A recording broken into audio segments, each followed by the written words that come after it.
Welcome back to Extra Holiday Games. I'm Extra Holiday, and we got a level, so that's pretty neat.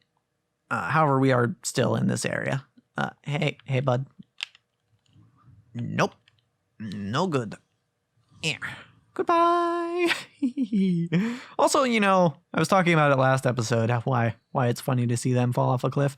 Also, you know, the animation's just kind of funny. You know? Boop. Die. Good attack. You definitely hit me there. Whee! Gonna fight you now.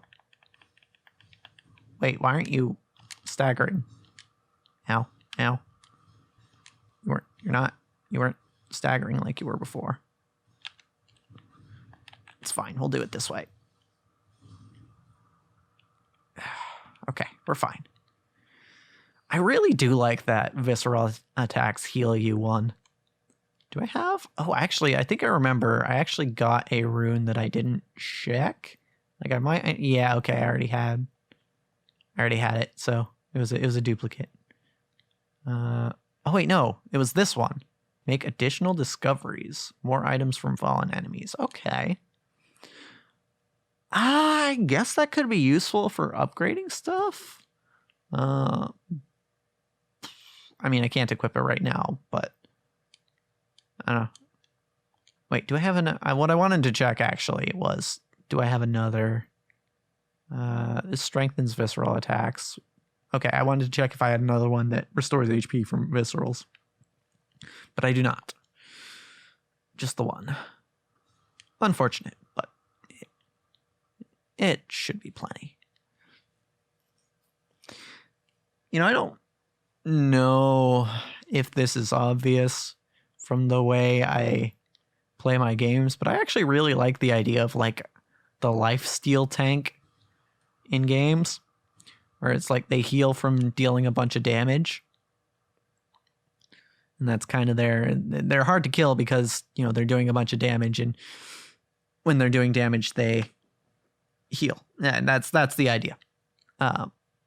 But to use examples from, the easiest examples I could think of are like League of Legends, where you have like Vladimir, who's a hemomancer, and he drains your blood and it hurts you and it heals him.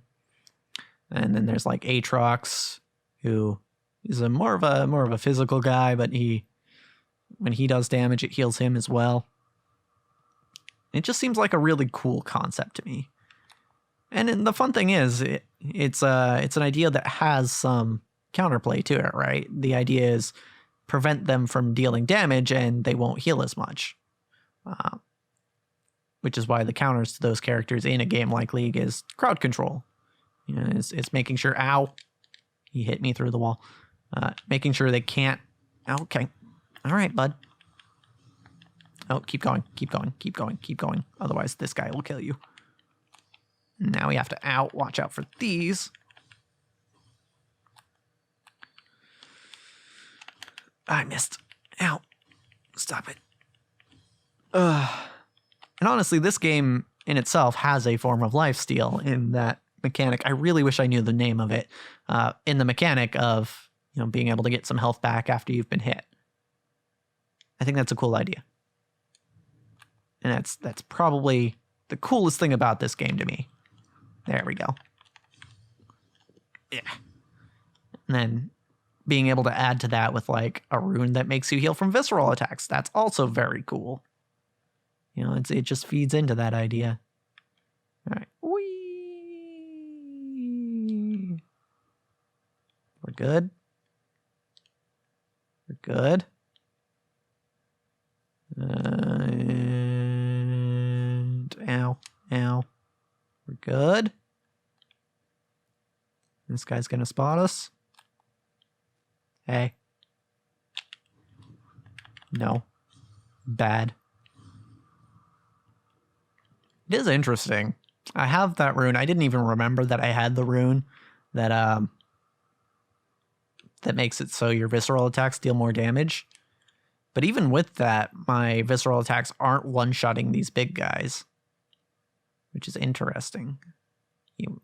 I would think, I'm basically a max damage build. And I have that rune that increases the power of visceral attacks. I would think that would be enough to one-shot just about anyone, if with a visceral at least. But apparently, not the case.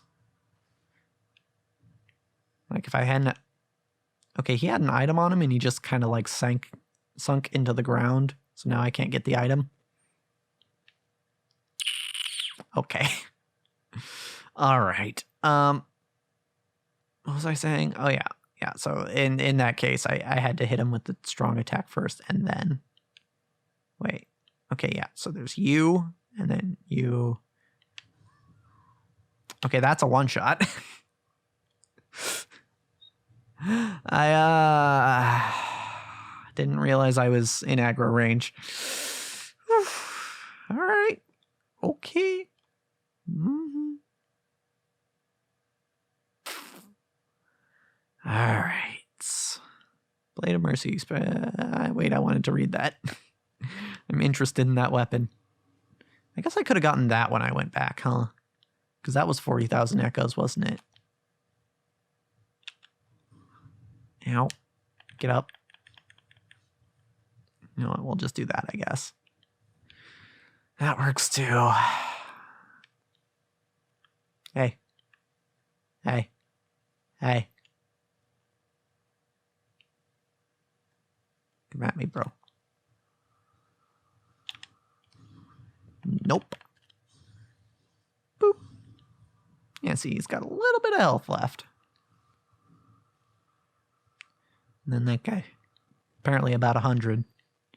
Whee! Alright. Boom, boom. Why are you not staggering sometimes? Fuck. I'm dead. Ah, that sucks. He knocked me out of cover.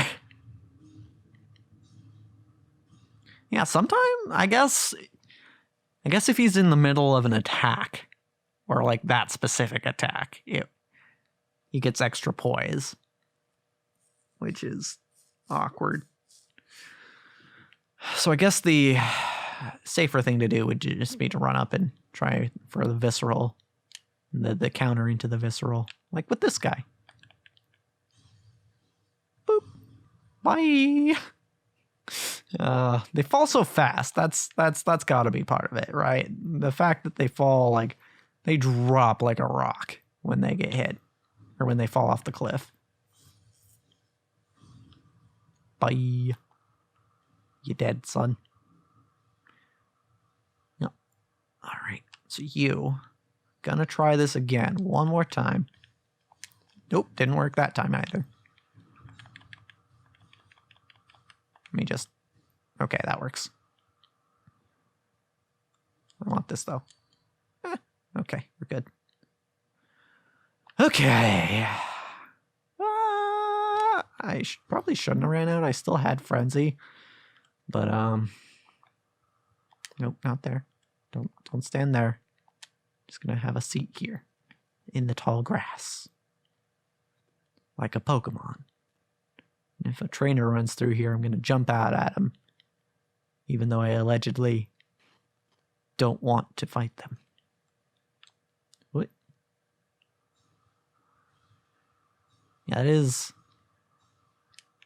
the interesting thing about the whole, oh man, making Pokemon fight is cruel angle. It's like, you're just... In real life, most wild animals, when they see a human, they'll just run. Right? They're not going to attack. Right? You see a deer, and you're driving, and you see a deer on the side of the road, and the first thing that deer wants to do is it wants to get away. Right? It doesn't want to attack you.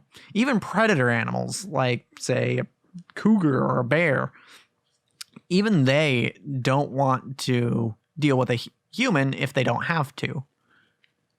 Right? So it really says something about the idea that Pokemon actually want to fight, that they actually do just jump out at people who are walking through the wilderness.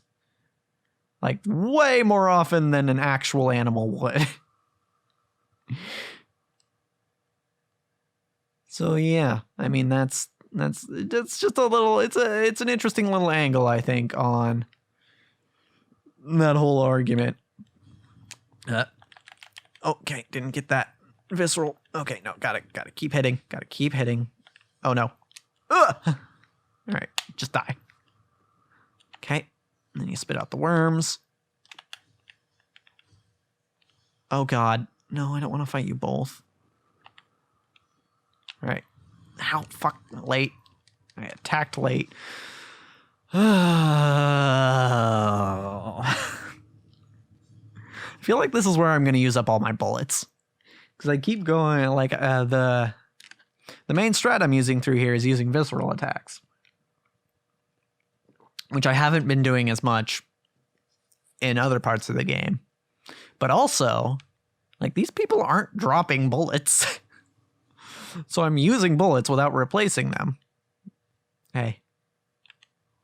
No. Boink. Bye. Well, I mean, that guy might have dropped bullets, but I can't really go down there to get them.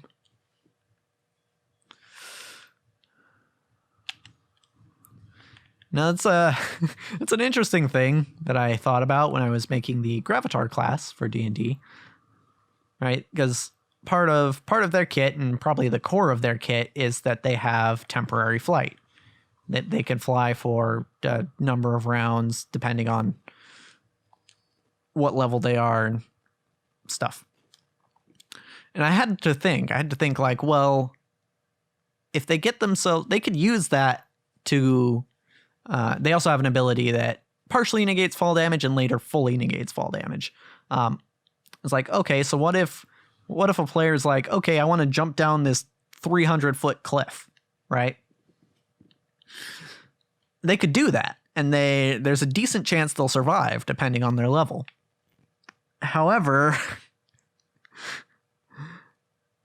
I was slightly concerned, like, oh, okay, well, that could, if we're encouraging that type of behavior, that could make things a little awkward, because one thing you can do as a DM in Dungeons and Dragons, if you don't want your characters going somewhere, and the characters don't have a way to fly, is to put a large vertical wall. I did that with I tried to do that with the first session of the campaign, which I guess I could talk about completely because it's not even on the internet anywhere. In the first session of the campaign, I basically sent them to a waterfall, and they were supposed to find what was supposed to happen is that they were supposed to find the cave behind the waterfall, which would lead them to a chamber which had the box in it, which would be the whole, basically the whole turning point for the campaign. What's the? I wish I remembered the literary term. I don't think it was turning point, but basically what kicked off the whole adventure. When they got there, however, they were like, oh, wait, how big is the cliff for this waterfall? Or that this waterfall is coming off of? And without thinking, right, because you don't always decide these things beforehand, I was like, oh, well, the cliff is 100 feet. And they were like, well, okay, well, how much rope do we have? And they had like 100 feet of rope. And they had pythons in their kit as well, because that's just kind of the standard starting equipment in 5th edition. So they were like, oh, okay, let's maybe we could scale the cliff then. And I thought like, oh, right, they could do that, couldn't they? That was something I had not planned for. So I was like, yeah, you could. And I was, it's one of those moments where in my head I was like, please don't, please don't, please don't, please don't, please don't, because I don't have anything up there. I would have had to improvise in that situation, and that gets a little hairy sometimes. But they decided not to. But that's an illustration of something that you can do as a DM to limit where your players go. However, it's a long-winded way of getting to my point. However, with the Gravatar class, for a moment I was concerned that, it might invalidate that method of limiting, controlling the scope of what I need to plan for, I guess is the way I should put it. However, yeah, if you want to drop down a cliff as a Gravatar, cool, you'll probably survive, but how do you get back up? And actually, I just thought of a way that you could get back up, but assuming you have enough rope. But yeah, it's still not as easy as simply like, oh, I fell down this cliff, now I broke your game. Which is good. And it will still be good next time. Because, as for this episode, that's a wrap.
Yep, just swallow the burp. I'm sure that's healthy.